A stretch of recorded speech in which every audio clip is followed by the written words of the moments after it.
فریاد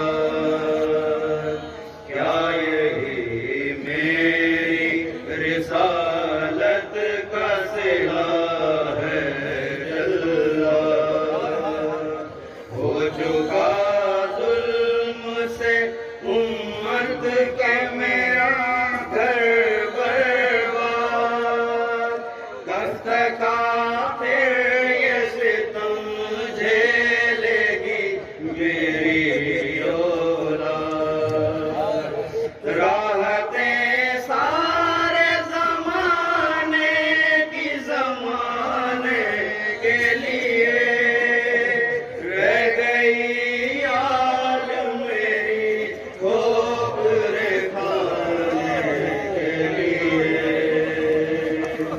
ظلم کیا کیا میری زہرا پہ ہوا صبر کیا سر پہ حیدر کے چلی تیرے جفا صبر کیا میرے شبر کو دیا زہر دوا صبر کیا میرے شبیر کا سر کاٹ لیا صبر کیا کیا اسی عجز کے قابل تھی ہدایت میری سر بازار پھرائی گئے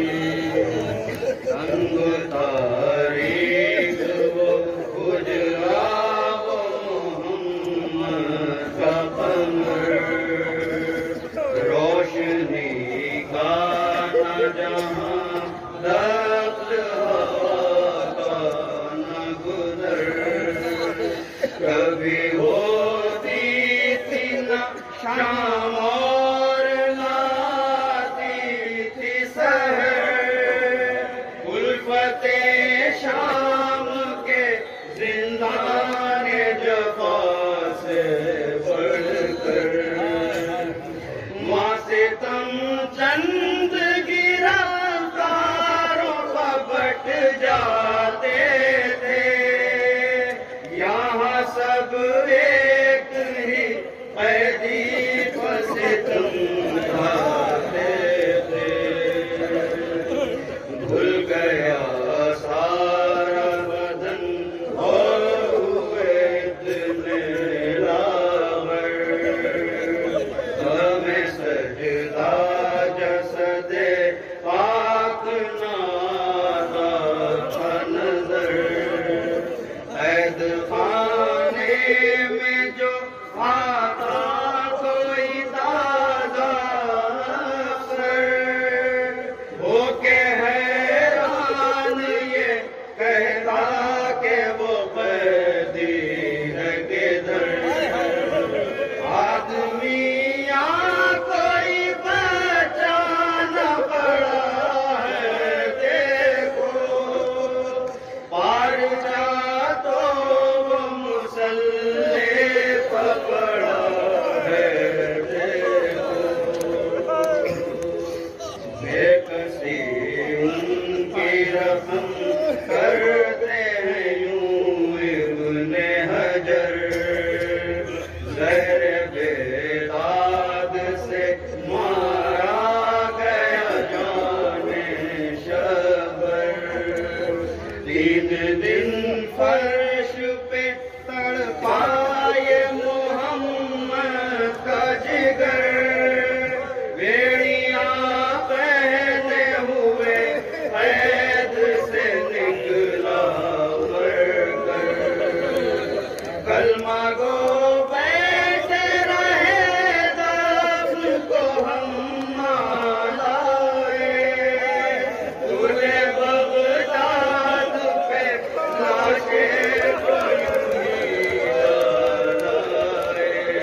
زیور ہیں شقاوت کے گواہ، لوگ کہتے تھے مسلمان وہ شفیع کیسا ہے، جس نے زنجیروں میں ناکے کو جکڑ رکھا ہے، لاش تربت میں اتاری تو بسد شموش ہے، کسی بی بی نے کہا آئے میرے نور میں، اس کو دیکھا نہ کسی نے بھی سنے سب نے بین، اے میرے کاظم مظلوم عزادار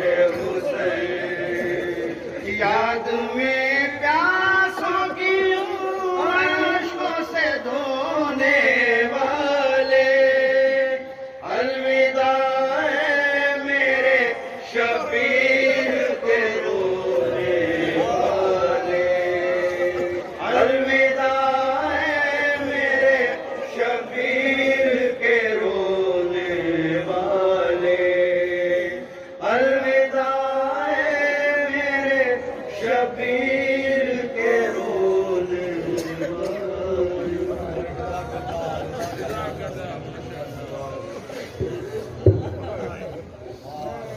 انتہائی پردرد آواز میں صاحب لکھنوی اور ان کے ہمنوا مرثیہ پیش کر رہے تھے۔ خداوند عالم ہماری اس دعوت کو قبول کرے۔ وقت ہو چکا ہے، بہت وقت نہ لیتے ہوئے میں انتہائی ادب و احترام کے ساتھ گزارش گزار ہوں اسلام والمسلمین مولانا سید جعفر رضوی صاحب اللہ کی خدمت میں کہ وہ بجز ممبر ہوں اور سامعین کو اپنے میں مخصوص لب و لہجے کے ذریعے ذکر مسائل و فضائل آل محمد سے مستفیض فرمائیں۔ آپ ان کے استقبال کے لیے نعرہ صلوات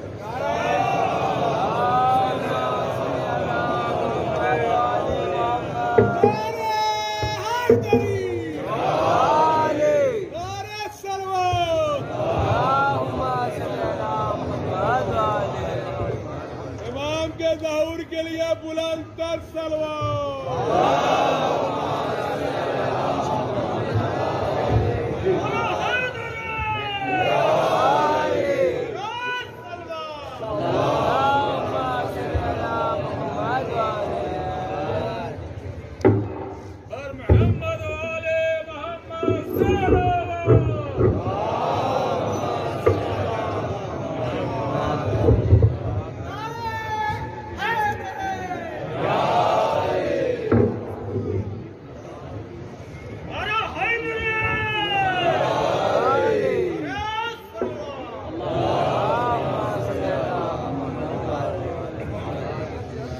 فاتحہ۔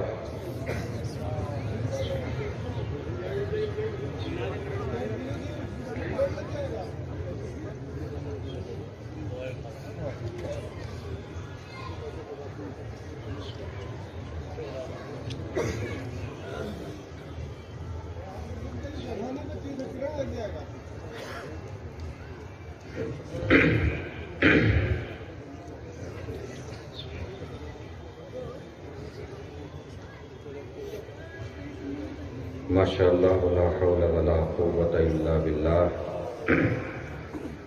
العلی العظیم۔ اعوذ باللہ السمیع العلیم من الشیطان اللعین الرجیم۔ بسم اللہ الرحمن الرحیم۔ الحمد للہ رب العالمین، الصلاة والسلام علی اشرف الاولین والآخرین، خاتم النبیین، شفیع المذنبین، رحمت للعالمین، الملقب بطٰہٰ و یاسین، مولانا مولا الثقلین، سید الکونین، امام القبلتین، جد الحسن والحسین ابی القاسم محمد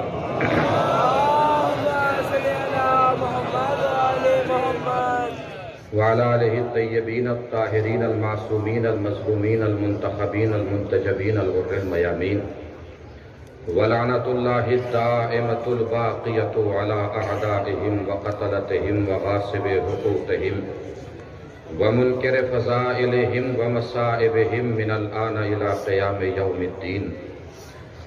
أما بعد فقد قال الله الحكيم في القرآن الكريم بسم الله الرحمن الرحيم وإذ ابتلى إبراهيم ربه بكلمات فأتمهن قال إني جاعلك للناس إماما قال ومن ذريتي قال لا ينال عهد الظالمين. صلوات پڑھیں بر محمد.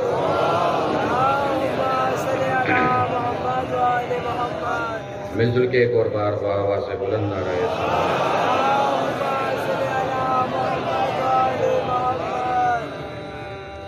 مسلسل آپ حضرات اسی آیہ کریمہ کے ذیل میں گفتگو سماعت فرما رہے ہیں جس کی آج تیسری اور آخری منزل ہے. جناب ابراہیم کے پاس نبوت اور رسالت ہونے کے باوجود اللہ نے ان کا امتحان لیا. فاتمہن، ابراہیم جب 100% کامیاب ہو گئے تو پروردگار عالم نے ارشاد فرمایا کہ میں تمہیں لوگوں کا امام بنا رہا ہوں. اللہ نے لوگوں کا امام ابراہیم کو بنا دیا تو جناب ابراہیم نے اپنی نسل کے لیے تقاضا فرمایا کہ کیا میری ذریت کو بھی امامت مل سکتی ہے. اللہ نے منع نہیں کیا. اللہ نے یہ نہیں کہا کہ امامت تمہاری نسل یا ذریت میں نہیں رہے گی. اللہ نے فرمایا رہے گی تمہاری ذریت میں ہی، لیکن ہم امامت کو ظالموں تک پہنچنے نہیں دیں گے. رہے گی آپ کی ذریت ہی میں، مگر امامت ظالموں تک نہیں جائے گی. اب 2-3 سوال ہیں، انہی سوالات پہ مجلس کی بنا ہے. بعد نبوت و رسالت اللہ نے منصب امامت کو دنیا میں قائم فرمایا. بہت جلدی جواب دے دیجیے گا اگر سوال پہنچ جائے. امامت کب تک باقی رہے گی؟ قیامت تک. یہ پہلا سوال ہے. یہ بات طے ہے کہ امامت کو باقی رہنا ہے قیامت تک. امامت کو باقی رہنا ہے قیامت تک. اب دوسرا اور اہم سوال، امامت جب قیامت تک باقی رہے گی تو اب تلاش کر کے بتائیے کہ وہ کون سا خاندان ہوگا جس میں امامت باقی رہے گی. وہ خاندان کون سا ہوگا جس میں امامت باقی رہے گی؟ اس سوال کا جواب پہلے ہی سوال کا حصہ ہے. پہلا سوال کیا تھا؟ امامت کب تک باقی رہے گی؟ قیامت تک. جب یہ بات طے ہے کہ امامت کو باقی رہنا ہے قیامت تک تو یہ بات بھی طے ہو جانی چاہیے کہ امامت کسی ایسے خاندان میں رہے گی جو خاندان قیامت تک باقی رہے گا. جو خاندان قیامت تک باقی رہے گا. اب وہ خاندان کون سا ہے جو قیامت تک باقی رہنے والا ہے؟ قرآن کی ایک آیت آپ مسلسل سماعت فرماتے رہتے ہیں. بسم اللہ الرحمن الرحیم. کل من علیہا فان ویبقى وجہ ربک ذو الجلال والاکرام. ہر چیز فنا ہو جائے گی، صرف تمہارے رب کا وجہ باقی رہے گا. وجہ کا ترجمہ ہم چہرہ کرتے ہیں. وجہ کے معنی چہرہ بھی ہیں، چہرہ ہی نہیں ہے. وجہ کے ایک معنی پہچان کے بھی ہیں. یعنی اللہ نے فرمایا سب فنا ہو جائیں گے، بس وہ باقی رہیں گے جو میری پہچان ہے. سب فنا ہو جائیں گے، بس وہ باقی رہیں گے جو میری پہچان ہے. اب کہاں تلاش کریں کہ پہچان کون ہے؟ چھٹے امام جعفر صادق علیہ السلام نے ارشاد فرمایا نحن خزان اللہ لولا ما عرف اللہ. ہم اہل بیت اللہ کے خزانوں کے مالک ہیں. اگر ہم نہ ہوتے تو اللہ پہچانا نہ جاتا. اس کا مطلب یہ ہے کہ اللہ کو سجدے ہوئے ہیں اہل بیت کی وجہ سے, اللہ کی عبادت ہوئی ہے اہل بیت کی وجہ سے, اللہ کی اطاعت ہوئی ہے اہل بیت کی وجہ سے, اللہ کو مانا گیا ہے اہل بیت کی وجہ سے, اللہ کو سمجھا گیا ہے اہل بیت کی وجہ سے, اللہ کو پہچانا گیا ہے اہل بیت کی وجہ سے, اللہ کو پہچانا گیا ہے اہل بیت کی وجہ سے, اللہ کو پہچانا گیا ہے اہل بیت کی وجہ سے. اور قرآن کا اعلان ہے سب فنا ہو جائیں گے, بس وہ باقی رہیں گے جو میری پہچان ہے. چھٹے امام نے فرمایا ہم اہل بیت اللہ کی پہچان ہے. آیت کو حدیث سے ملا دیجئے, نتیجہ خود نکل کے آ جائے گا کہ دنیا کا ہر خاندان مٹ جائے گا, بس خاندان اہل بیت ہے.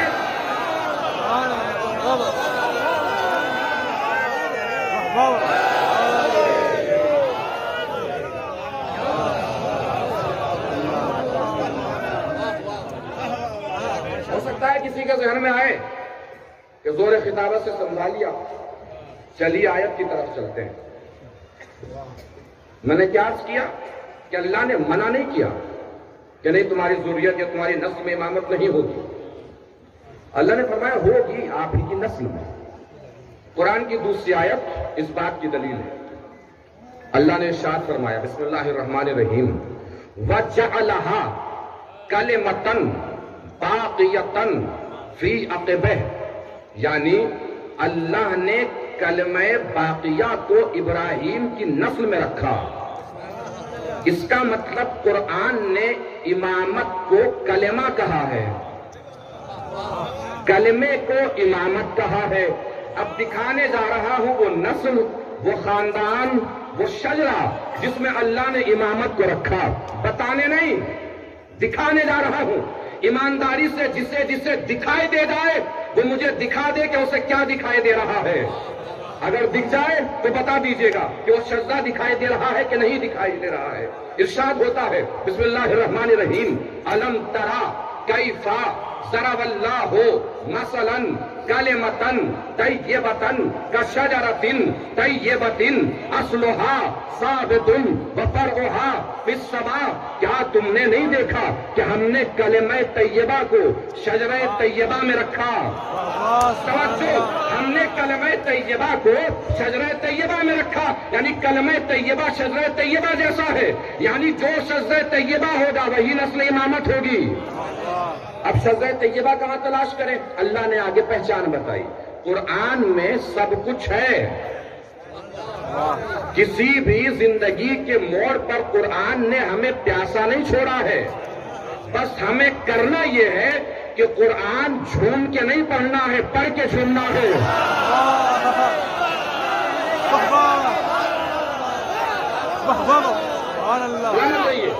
ملے گا سب کچھ, ملے گا سب کچھ. بس کرنا یہ ہے کہ قرآن جھوم کے نہیں پڑھنا, پڑھ کے جھومیے. اب میں پڑھتا ہوں قرآن, آپ جھوم کے بتائیے گا کہ شجرہ طیبہ دکھائی دیا کہ نہیں دکھائی دیا. شجرہ طیبہ کا تعارف کیا ہے؟ شجرہ طیبہ کی پہچان کیا ہے؟ اصلها ثابت وفرعها فی السماء. شجرہ طیبہ کی قرآن میں پہچان یہ ہے کہ اس کی جڑ زمین میں ہے, شاخ آسمان میں ہے. جڑ زمین میں, شاخ آسمان میں. ڈھونڈیے وہ شجرہ طیبہ جس کی جڑ زمین میں ہو, شاخ آسمان میں ہو. لکھنؤ کے اس عظیم الشان چھوٹے امام باڑے سے نکل کر تصورات کی دنیا میں کعبے کے پاس چلیے, چاروں طرف بت لگے ہوئے ہیں. نبی علی سے فرما رہے یا علی بتوں کو توڑنا ہے, یا علی بتوں کو توڑنا ہے. نبی نے دو مسئلے اور دو سوال پیش کیے, یا علی, یا میں تمہارے کاندھے پر سوار ہو جاتا ہوں بتوں کو توڑ دیتا ہوں, یا تم میرے کاندھے پہ سوار ہو کے بتوں کو توڑ دو. ایمانداری سے بتائیے علی جواب کیا دیں گے؟ یہی تو کہیں گے نا کہ میں اپنے کاندھے جھکا لیتا ہوں, آپ سوار ہو جائیے. یہی تو کہیں گے. علی نے یہی جواب دیا کہ میں کاندھے جھکاتا ہوں, آپ سوار ہو جائیے.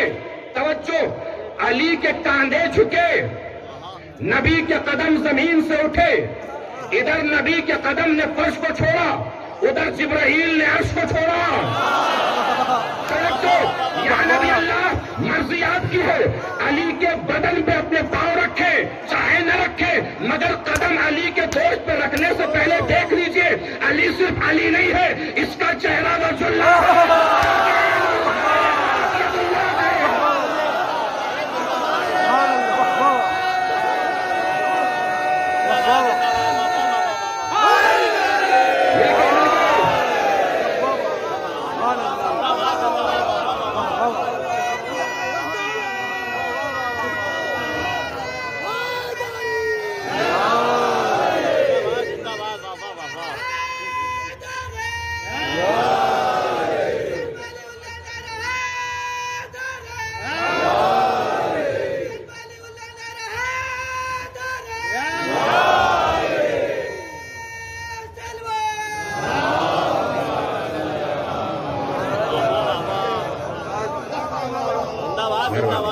میں مرزا یاسر عباس صاحب قبلہ کی بارگاہ میں گزار ہوں کہ وہ بھی تشریف لے آئیں، ہمارا بھی حوصلہ بڑھ جائے گا اگر تشریف لے آئیں گے.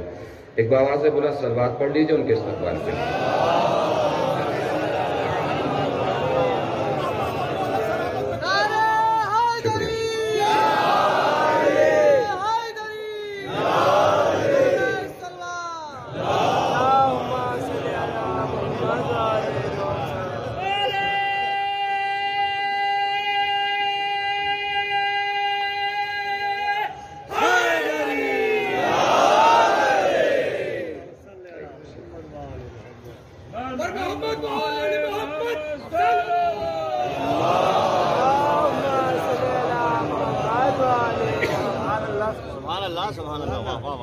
سلامت رہیے. نبی نے فرمایا یا علی پلان تھوڑا چینج ہوا ہے. کب کیا کرنا ہے؟ کب ایسا کیجئے کہ میں اپنے کاندھے جھکاتا ہوں، آپ میرے دوش پہ سوار ہوئیے. دکھانے جا رہا ہوں شجرہ طیبہ جس کی جڑ زمین میں ہے، شاخ آسمان میں ہے. ایمانداری سے دکھ جائے تو مجھے دیجیے گا دکھائی دے رہا ہے. کیا کیا دکھائی دے رہا ہے؟ توجہ. نبی نے اپنے کاندھے جھکائے، علی دوش پہ سوار ہوئے. علی نے بتوں کو توڑنا شروع کیا. نبی کا سوال کیا ہونا چاہیے تھا؟ یہی سوال ہونا چاہیے تھا نا، یا علی کتنی دیر لگے گی، کتنے بت بچے ہیں، کتنے رہ گئے ہیں، اور کتنی دیر تک تھکنا ہے. ایسے کچھ سوالات ہونے چاہیے. لیکن نبی نے سوال بڑا عجیب کیا، یا علی این وصلتا، اے علی کہاں تک پہنچے؟ اے علی کہاں تک پہنچے؟ جیسا سوال ویسا جواب. نبی نے پوچھا یا علی کہاں تک پہنچے؟ علی نے جواب دیا یا نبی اللہ اتنی بلندی تک پہنچ چکا ہوں چاہوں تو آسمان کے تارے توڑ لوں. اتنی بلندی پہ پہنچ چکا ہوں چاہوں تو آسمان کے تارے توڑ لوں. اللہ جانے کون پہنچا کون رہ گیا، بات میں نے ساری کر دی. شجرہ طیبہ میں نے دکھا بھی دیا. بھائی نبی کے پیر زمین پر، علی چاہے تو آسمان کے تارے توڑ لے. نبی کے پیر زمین پر، علی چاہے تو آسمان کے تارے توڑ لے. آواز کبریائی، دیکھو شجرہ طیبہ جڑ زمین میں ہے، شاخ آسمان میں ہے.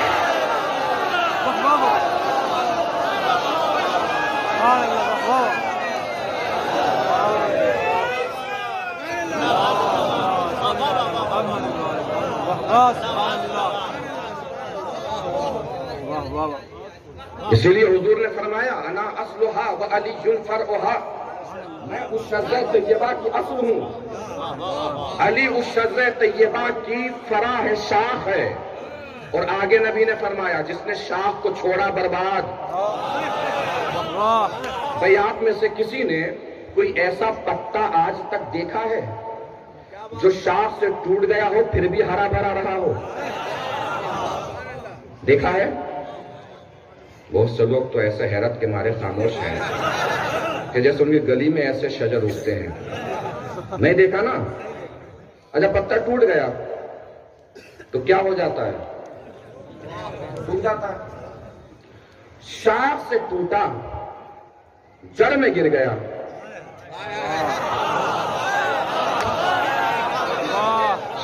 سے ٹوٹا جڑ میں گر گیا. اب تو جڑ ہی سے لپٹا ہوا ہے نا, اب تو جڑ ہی سے لپٹا ہوا ہے نا, تو اب تو ہرا بھرا ہونا چاہیے.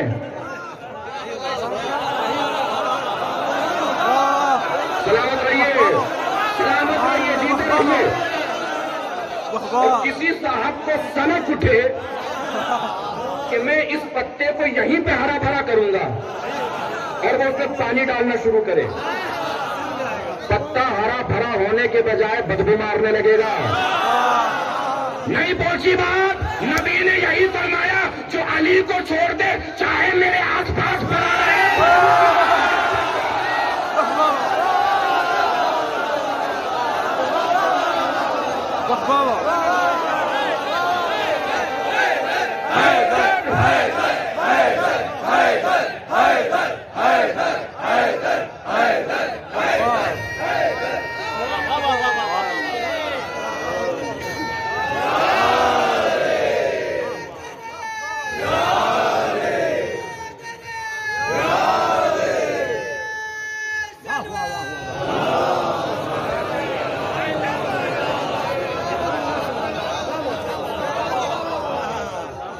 کوئی نعرہ حیدری لگایا کرے تو آپ پریشان نہ ہوا کریں, بلکہ جو نعرہ حیدری لگائے اس کا احسان مانا کریں.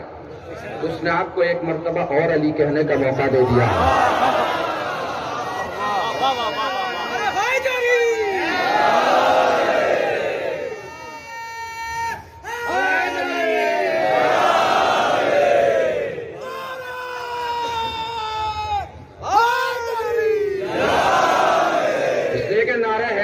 صرف نعرہ نہ سمجھا جائے, نعرہ حیدری ذوالفقار ہے, نعرہ حیدری ذوالفقار ہے. یعنی دنیا میں ہو گئی دو ذوالفقاریں, ایک علی کی ذوالفقار, ایک ہماری ذوالفقار. کرتار صاحب آپ کی نظامت کی ضمانت میں جملہ دے رہا ہوں بھائی, ایک ہو گئی علی کی ذوالفقار, ایک ہو گئی ہماری ذوالفقار. فرق سمجھ لیجئے گا اور مجھے جب بھی جملہ یاد آ جائے اپنی دعاؤں میں یاد رکھیے گا. ایک علی کی ذوالفقار, ایک ہماری ذوالفقار. علی کے پاس عرش سے اتری ہوئی ذوالفقار, ہمارے پاس نعرہ حیدری کی ذوالفقار. دونوں ذوالفقاروں میں فرق بس یہ ہے کہ علی کی ذوالفقار چلنے سے پہلے آنے والی نسلوں کو دیکھتی ہے, ہماری ذوالفقار چلنے کے بعد گزری ہوئی نسلوں کو دیکھتی ہے.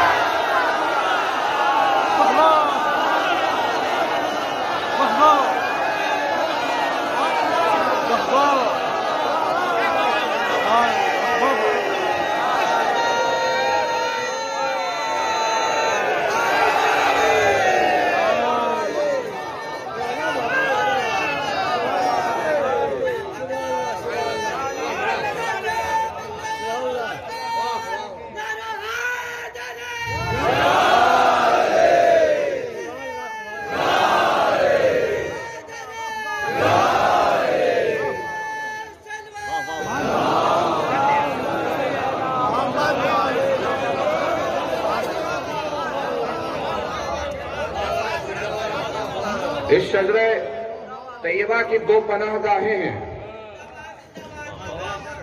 حضرت ابو طالب کی وفات کی شب ہے اور 23 رجب جناب خدیجہ کی وفات ہے. یہ جناب ابو طالب کی وفات کی شب. ایک 10 رمضان میں بھی جناب خدیجہ کی وفات کے سلسلے سے مجالس برپا ہوتی ہیں, وہ بھی ایک روایت ہے. ایک 23 رجب بھی روایت ہے. اب آپ موضوع سب کے ذہن میں ہے, امامت تک جانا ہے. ہم چل رہے ہیں جناب ابو طالب اور جناب خدیجہ سے ہوتے ہوئے تاکہ شجرہ طیبہ مکمل آپ کے سامنے آ سکے. اس شجرہ طیبہ کی دو پناہ گاہیں ہیں. ایک پناہ گاہ کو ابو طالب کہتے ہیں, ایک پناہ گاہ کو خدیجہ کہتے ہیں. کون ابو طالب؟ تاریخ طبری میں لکھا ہے کہ جب وقت ولادت حضور اکرم صلی اللہ علیہ وآلہ وسلم قریب آیا تو جناب آمنہ جناب ابو طالب کے پاس آئیں, آ کے فرمایا کہ بچے کی ولادت کہاں ہوگی.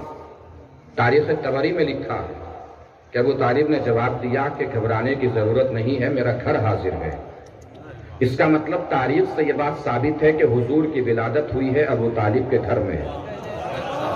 صرف یہی ثابت نہیں بلکہ یہ بھی ثابت ہے کہ حضور کا نام محمد بھی ابو طالب نے رکھا ہے۔ صرف یہی نہیں بلکہ یہ بھی ثابت ہے کہ حضور کو پالا بھی ابو طالب نے ہے۔ صرف یہی نہیں بلکہ یہ بھی ثابت ہے کہ حضور کا نکاح بھی ابو طالب نے پڑھا ہے۔ یہ کون ہے حضور؟ حبیب کبریا، محبوب خدا، وہ خدا جس نے قرآن میں کہا ہل جزاء الاحسان الا الاحسان، احسان کا بدلہ احسان ہی ہوتا ہے۔ وہ خدا دیکھ رہا ہے کہ میرا حبیب پیدا ہوا ابو طالب کے گھر میں، نام رکھا ابو طالب نے، پالا ابو طالب نے، نکاح پڑھا ابو طالب نے۔ پوری توجہ عزیزو، اللہ کا جواب آیا، اے ابو طالب تم میرے حبیب پر احسان کرو اپنی اوقات سے، ہم بدلہ دیں گے اپنی حیثیت سے۔ توجہ ہی نہیں دیا آپ نے، تم احسان کرو اپنی اوقات سے، ہم بدلہ دیں گے اپنی حیثیت سے۔ تو اے ابو طالب یہ طے ہوا کہ میرا حبیب تیرے گھر میں پیدا ہوا، تیرا بیٹا میرے گھر میں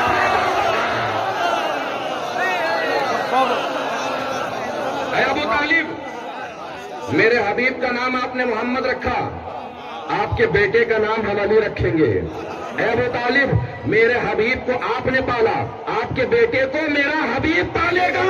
تو اے ابو طالب طے ہوا کہ میرے حبیب کا نکاح تم نے فرض پہ پڑھا، تمہارے بیٹے کا نکاح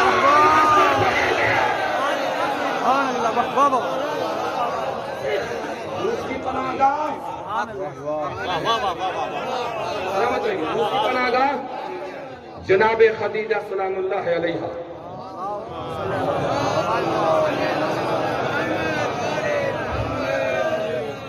وہ بی صحیح بخاری میں بھی ہے، ابھی آپ سن رہے تھے نا، صحیح بخاری سے تبرہ کرا کے لانا ہے، لیجئے کراتا ہوں۔ صحیح بخاری میں ہے کہ حضور اکرم صلی اللہ علیہ وآلہ وسلم نے فرمایا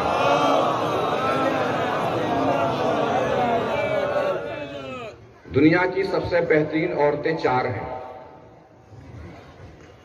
جناب مریم، جناب آسیہ، جناب فاطمہ زہرا سلام اللہ علیہا، جناب خدیجہ سلام اللہ علیہا۔ پڑھتا میں اسی اطمینان سے رہوں گا اور آپ سنتے بھی رہیے انشاءاللہ۔ بہت عظیم منزل تک آپ کو انشاءاللہ سفر کرانا ہے۔ حضور نے 4 نام لیے اور اپنی بیویوں میں سے صرف خدیجہ کا نام لیا۔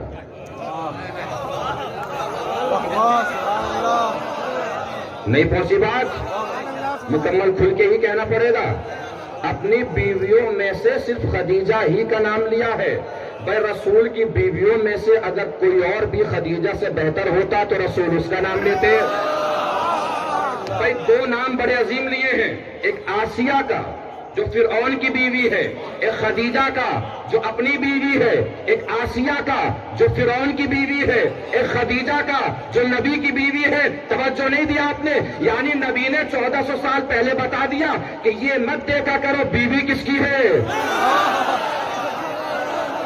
دیکھنا ہو تو یہ دیکھو کردار کیسا ہے، عمل کیسا ہے۔ محسوس فرما رہے آپ؟ اور قرآن مجید میں بیویوں کے عنوان سے جتنی آیتیں ہیں، جتنی بھی آیتیں ہیں، وہ سب جناب خدیجہ کے بعد نازل ہوئی ہیں۔ رسول کی ان دونوں بیویوں کے دل ٹیڑھے ہو گئے۔ قرآن کی آیت ہے، میں تھوڑی بتا رہا ہوں، قرآن نے کہا ہے کہ دونوں بیویوں کے دل ٹیڑھے ہو گئے۔ دوسری آیت میں فرمایا کرنا فی بیوتکن، اے نبی کی بیویوں اپنے گھروں میں رہا کرو، باہر نہ نکلا کرو۔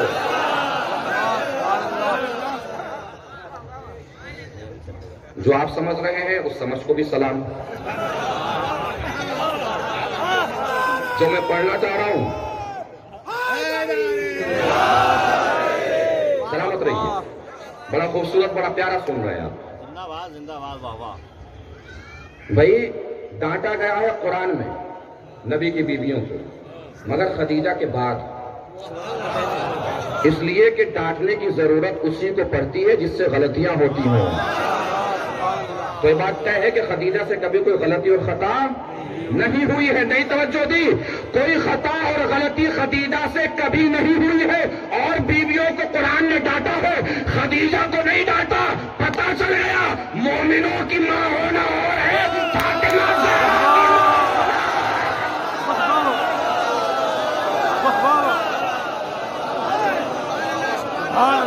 سلامت رہیے. مومنوں کی ماں ہونا اور ہے.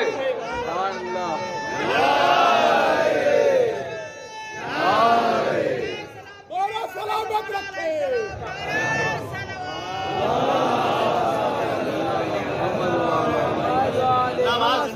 اور کتنی بہتر بیوی. صحیح بخاری میں بھی روایت ہے, صحیح مسلم میں بھی روایت ہے کہ رسول کی ایک زوجہ کہا کرتی تھی کہ رسول کبھی گھر سے نکلتے ہی نہیں تھے اس وقت تک جب تک خدیجہ کی تعریف نہ کر لیں. ایک دن مجھے غصہ آ گیا اور غصے میں نے کہا کہ آپ کو ان سے بہتر بھی اور بیویاں ملی ہیں, ان کا تذکرہ بھی کر لیا کیجئے. ان کو غصہ آیا تو رسول کو ان سے زیادہ غصہ آ گیا. توجہ ہی نہیں دی آپ نے. رسول کو ان سے زیادہ, اور ہے روایت میں ہے اہتزا شعرہ کا جملہ ہے کہ غصے کی وجہ سے رسول کے سر کے بال ہلنے لگے اور نبی نے فرمایا لا واللہ ہے, نہیں, قسم خدا کی مجھے خدیجہ سے بہتر کوئی عورت اللہ نے دی ہی نہیں. نہ اب 4 وجہ بیان کیے, 4 اسباب, بہتری کے اسباب جو بیان کیے, خیر کے جو اسباب کے خدیجہ سب سے بہتر کیوں تھی. نبی نے فرمایا 4 اسباب اور 4 وجوہات بیان کیے نبی نے کہ خدیجہ سے بہتر مجھے کوئی نہیں ملا. کس لیے نہیں ملا؟ نبی نے فرمایا خدیجہ مجھ پر اس وقت ایمان لے کر آئی جب سب میرا انکار کر رہے تھے, جب سب مجھے جھوٹا مان رہے تھے. خدیجہ نے اس وقت میری تصدیق کی. اور اگلا جملہ بڑا عجیب ہے, نبی نے فرمایا جب سب اپنے مال کو مجھ سے چھپا رہے تھے خدیجہ اپنا مال مجھ پہ لٹا رہی تھی. اور چوتھا جملہ اور بڑا عظیم جملہ ہے, روایت کا جملہ پیش کر رہا ہوں. آپ کے اٹھے ہوئے ہاتھ, بولتی ہوئی زبان میری خطابت کو داد نہیں. جناب خدیجہ کی عظمتوں کو سلام ہوگا. جملہ میں پڑھ دوں گا, اس کے بعد دیکھوں گا کون کون کتنی بلندی پہ جا کے جناب خدیجہ کی عظمتوں کو سلام کرتا ہے. نبی نے آگے فرمایا, کیا فرمایا نبی نے کہ خدیجہ سے بہتر مجھے کوئی نہیں ملا. کیوں؟ اس لیے کہ جب دنیا مجھے تانے ابتر دے رہی تھی خدیجہ نے مجھے نسلیں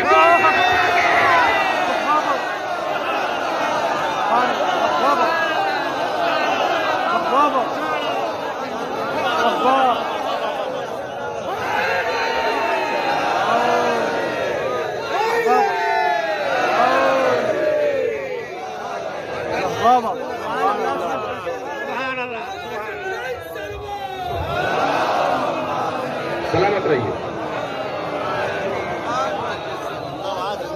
سبحان اللہ.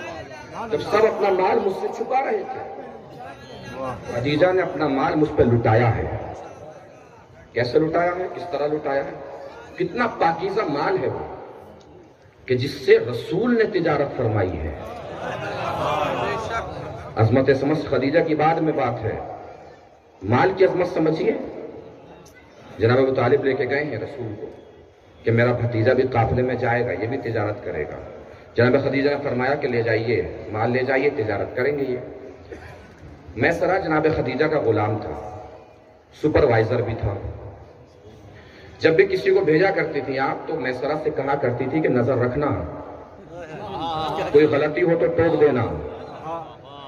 اس بار کہا میسرہ دیکھتے رہنا یہ کر کیا کیا رہا ہے, ٹوکنا نہیں, روکنا نہیں, جو کر رہا ہے اسے کرنے دینا.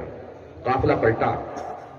تاریخ طبری کی دوسری جلد میں بھی ہے یہ تاریخ, اور تاریخ ابن ہشام کی پہلی جلد میں بھی ہے یہ تاریخ جو پڑھ رہا ہوں. میسرہ پلٹ کے جب آئے خدیجہ نے پوچھا کیا کیا دیکھا؟ کہ بی بی کیا عظمت بتاؤں, کھانا کتنا بھی کم ہو یہ ہمارے ساتھ بیٹھ جاتا تھا تو کھانا بچ جاتا تھا. بی بی کتنی عظمت بتاؤں, جب بادل چلتا تھا اس پہ سایہ کر کے چلتا تھا. ہم نے سوچا شاید بادل سب پہ سایہ کر رہا ہے. ہم نے ایک دن یہ سوچ کے رسول کو الگ جانے دیا, ہم الگ چل دیے.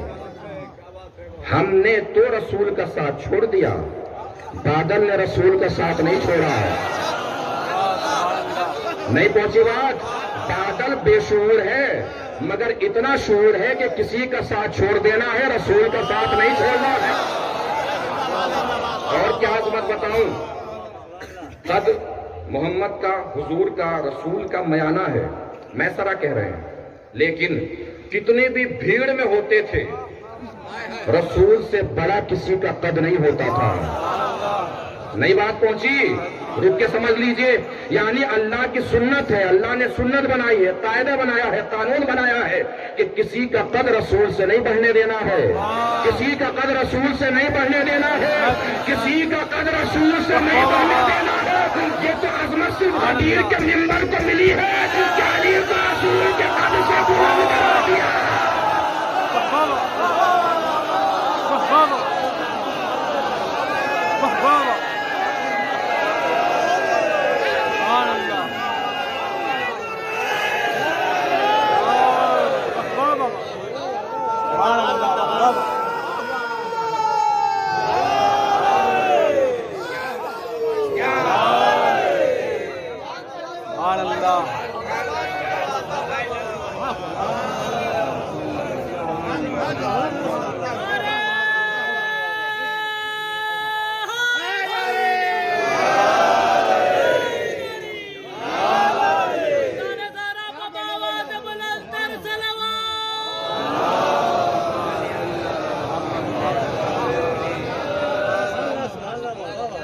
محسوس فرما رہے ہیں؟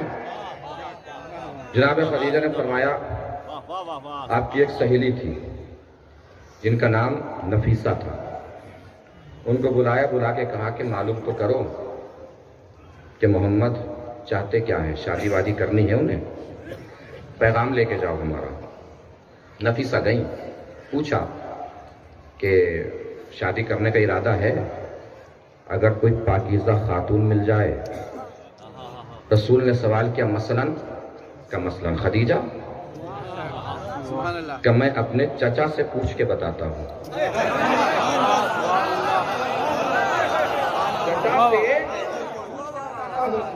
آپ چچا کے پاس آئے، چچا نے اپنی بہن کو بلایا، یعنی رسول کی پھوپھی کو بلایا، معاملہ طے ہو گیا، بارات چلی۔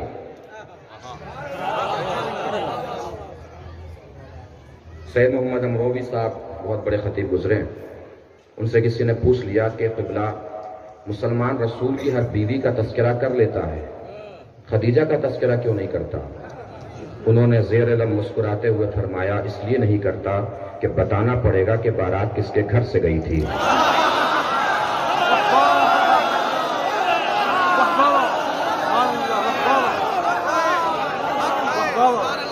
بتانا پڑے گا کہ بارات کس کے، جب اتنی بلندی بجا کے سنی لیا ہے آپ نے تو ایک اور جملہ سن لیجیے۔ پوچھ لیا کسی نے ان سے کہ رسول کی بیویاں کتنی تھیں؟ انہوں نے کہا مجھے نہیں پتا، میں نے تو بس ایک ہی کا ولیمہ کھا رکھا ہے۔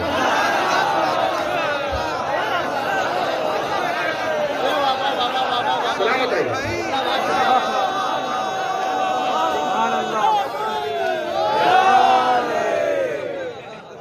بارات چلی، پہنچی، جناب خدیجہ کے آگے مسند بچھی، ایک مسند پر ایک طرف سردار انبیاء بیٹھا، دوسری طرف اس سردار انبیاء کا چچا سردار بیٹھا۔ خطبہ نکاح کا آغاز ہوا، الحمدللہ الذی جعلنی من ذریت ابراہیم، تمام تعریفیں اس اللہ کے لیے جس نے ہمیں ذریت ابراہیم میں قرار دیا۔ نکاح آپ کو پڑھوانا ہو مولوی دیوبند سے لائیے گا،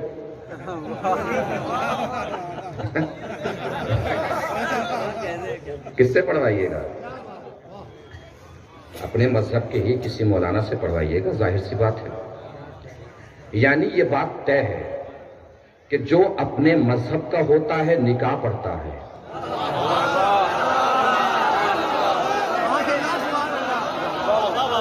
جو اپنے مذہب کا ہوتا ہے نکاح پڑھتا ہے۔ خدا نخواستہ اعلان ہو جائے، خدا نخواستہ اللہ سب کی زندگیوں کو سلامت رکھے.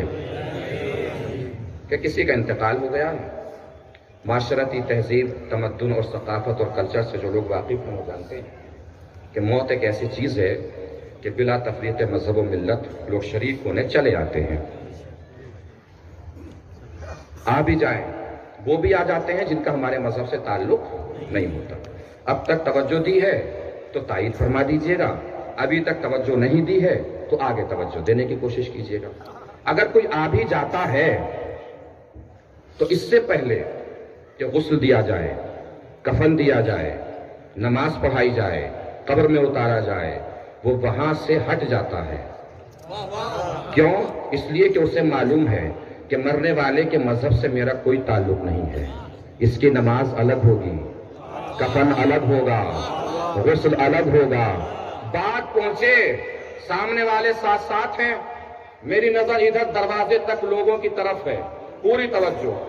جس تک بات پہنچ جائے، آج کی رات کے صدقے میں اگر وہ نہ بولے تو مجھے شکایت رہے گی اس سے. اگر بات پہنچے، پوری توجہ عزیزو. اس کا مطلب یہ بات طے ہو گئی، اپنے مذہب والا نکاح پڑھتا ہے، جو اپنے مذہب کا نہیں ہوتا جنازہ چھوڑ کے چلا جاتا ہے.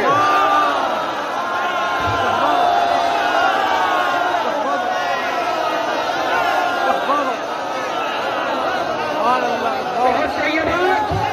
اپنے مذہب والا نکاح پڑھتا ہے، جو اپنے مذہب کا نہیں ہوتا آخری پر توجہ جنازہ چھوڑ کے چلا جاتا ہے. 1400 سال سے سن رہے ہیں، کافر کون، مسلمان کون، کافر کون، مسلمان کون. مرضی تیری، جسے چاہے کافر کے، جسے چاہے مسلمان کے، مگر پہلے یہ ضرور دیکھ لے کہ رسول کا نکاح کس نے پڑھا، رسول کا جنازہ چھوڑ کے کون پڑھا.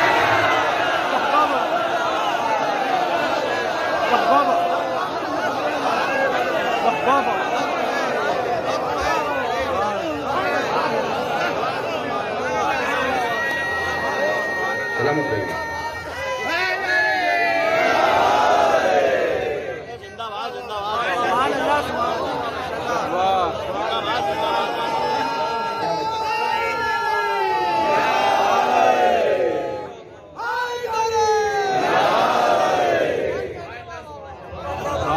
اب مضمون آپ کے ذہن میں ہے نا، جس کا میں نے آغاز کیا تھا.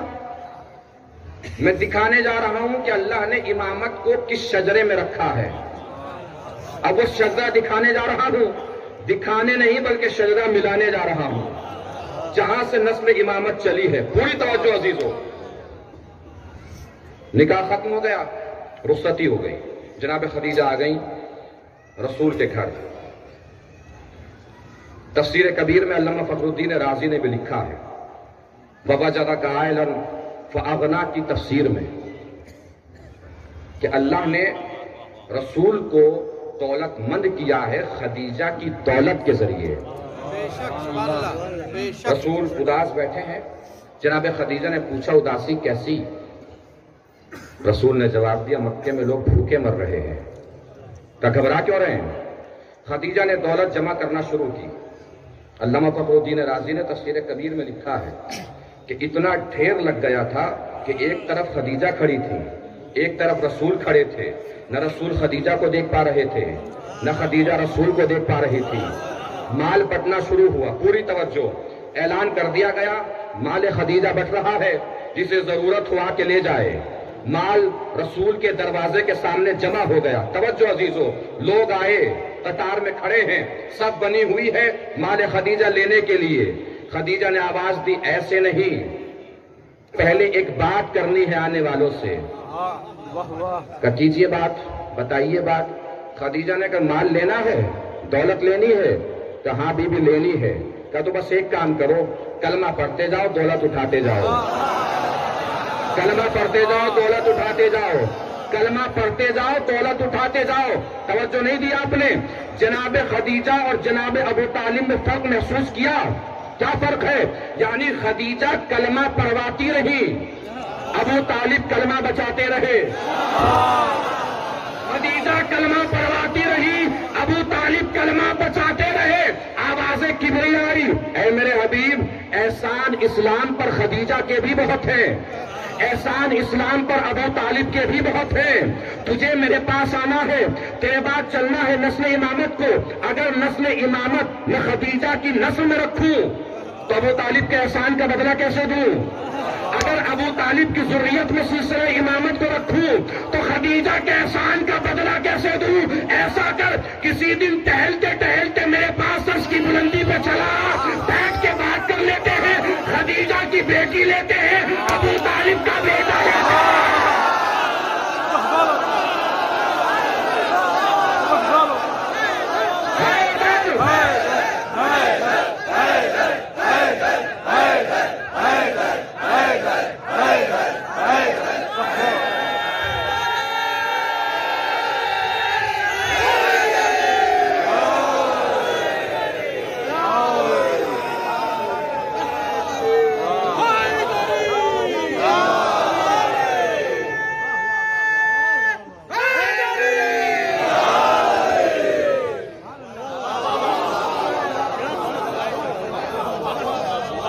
اللہ نے بخشا ہے ابو طالب کو وہ بیٹا، اللہ نے بخشا ہے ابو طالب کو وہ بیٹا.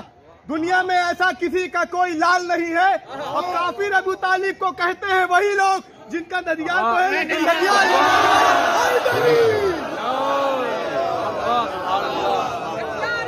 یہی سے ذریت ابو طالب اور خدیجہ کو ملا کے اللہ نے سلسلہ امامت کو آگے بڑھایا ہے. اور اسی امامت کی 7ویں کڑی ہے امام موسیٰ کاظم علیہ السلام،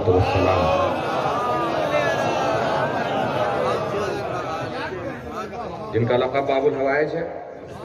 امام جعفر صادق علیہ السلام کے پاس ابھی ہمارے صاحب امام کی ولادت ہوئی تھی، جھولے میں تھے. پوچھا کسی نے کہ یہ بچہ کون ہے؟ امام نے فرمایا سلام کرو، ہوا باب من ابواب اللہ، یہ موسیٰ کاظم اللہ کے دروازوں میں سے ایک دروازہ ہے. نہیں توجہ دی؟ ہم کسی کے محلے میں پہنچے، بلانے کے لیے دخل الباب کرنا شروع کیا، دروازہ کھٹکھٹانا. 15 منٹ گزر گئے، 20 منٹ گزر گئے، آدھا گھنٹہ گزر گیا، کوئی نکل کے آ ہی نہیں رہا ہے. ہم واپس مڑے تھے کہ وہ صاحب نکل کے آئے جن کو ہم بلانا چاہتے تھے. کہا قبلہ آپ یہاں؟ کہا بھائی ہم تو دروازہ آپ کا کھٹکھٹا رہے تھے اور آپ نکل کے باہر ہی نہیں آئے، آپ نے سنا ہی نہیں. کہ کون سا دروازہ کھٹکھٹا رہے تھے؟ ہم نے کہا یہ والا. انہوں نے کہا میرا دروازہ یہ نہیں، یہ ہے. اس کا مطلب یہ ہے کہ جس کا دروازہ ہو جب اسے کھٹکھٹایا جاتا ہے تو وہ سنتا ہے. موسیٰ کاظم اللہ کا دروازہ ہے، جسے اللہ کو بلانا ہے موسیٰ کاظم کو بلائے تو اللہ سنے گا. موسیٰ کاظم اللہ کے دروازوں میں سے ایک دروازہ ہے. اور آگے مولا نے فرمایا، بس یہ آخری جملہ ہوگا انشاءاللہ اور اس کے بعد رکھتے مسائل. مولا نے آگے فرمایا اللہ جسے داخل کرنا چاہتا ہے اپنی رحمت میں اسی دروازے سے داخل کرتا ہے، اور جسے نکالنا چاہتا ہے اپنی رحمت سے اسی دروازے سے نکالتا ہے. خدا نہ کرے کوئی موسیٰ کاظم کے دربار سے نکالا جائے. اب جملہ محسوس فرما لیجئے گا، خدا نہ کرے کوئی موسیٰ کاظم کے دربار سے نکالا جائے. اس لیے کہ اگر کوئی موسیٰ کاظم کے دربار سے نکالا گیا تو ہارون رشید کے ہاتھ لگ جائے گا. خدا نہ کرے کوئی علی نقی کے دربار سے نکالا جائے، اس لیے کہ اگر کوئی علی نقی کے دربار سے نکالا گیا تو متوکل کے ہاتھ لگ جائے گا. خدا نہ کرے کوئی علی رضا کے دربار سے نکالا جائے، اس لیے کہ اگر علی رضا کے دربار سے نکالا گیا تو مامون رشید کے ہاتھ لگ جائے گا. اور خدا نہ کرے کوئی حسین کے دربار سے نکالا جائے، اس لیے کہ اگر کوئی حسین کے دربار سے نکالا گیا تو یزید کے ہاتھ لگ جائے گا. اب سب میں نے بتا دیا. اب یہ بتانے کی تو میرے خیال سے ضرورت نہیں ہے کہ جو علی کے دربار سے نکالا جائے گا تو کس کس کے ہاتھ لگے گا. ایک صلوات پڑھیں نبی کے بعد محمد علی محمد.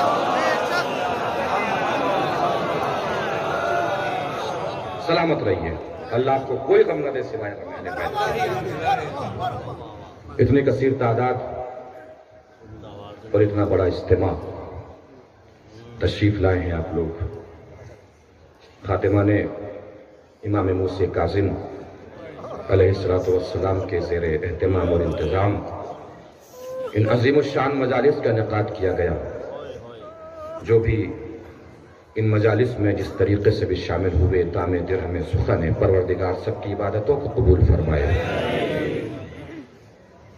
جو بھی دعائیں لے کر آئے ہیں پروردگار باب الحوائج کے صدقے پہ، ان سب کی دعاؤں کو اپنی بارگاہ میں سند قبولیت عنایت فرمائے۔ ابھی آپ آج 2 تابوتوں کی زیارت فرمائیں گے۔ ایک رسول کے چچا جناب ابو طالب کے تابوت کی زیارت فرمائیں گے، ایک اس قیدی کے تابوت کی زیارت فرمائیں گے جس کا کوئی جنازہ اٹھانے والا نہیں تھا۔